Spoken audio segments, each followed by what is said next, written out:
Donc sur le plan municipal, je souhaite la poursuite de nos projets, les premières études pour la requalification du secteur de l'avenue Oudard, l'extension du réseau d'assainissement sur l'île de la Sapinière, l'extension des bâtiments pour les services techniques, l'ambitieux programme de restauration de la Redoute, 800 000 € sur 4 années, pour lequel nous espérons là également un tour de table avec la DRAC, le Conseil général, le Conservatoire du littoral et nous, mais quelque part c'est aussi un signe, c'est que notre identité c'est également notre passé, c'est également cette forteresse qui a été faite selon les plans de Vauban. On n'a pas le droit de tourner le dos à ça, ça fait partie d'un ensemble et c'est quelque part être tourné vers le futur que d'entretenir la mémoire.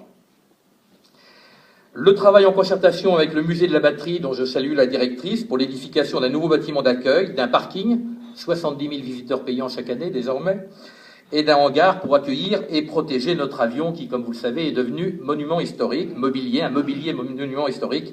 depuis 2014. Et enfin, et je vois mon collègue de Ouistreham,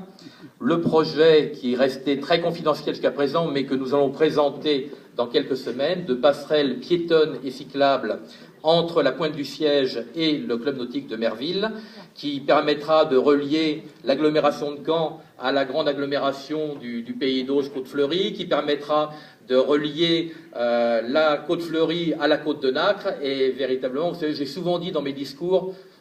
je vais citer Newton,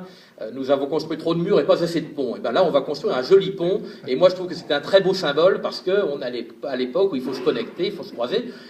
Et je suis certain que ce pont cyclable et piéton, de manière assez étonnante, on aura des transhumances, c'est-à-dire le dimanche après-midi, de manière bizarre, tous les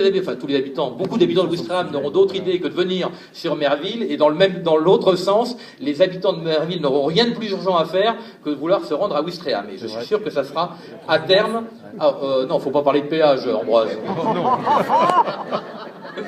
À terme, ce sera sans aucun doute un grand succès.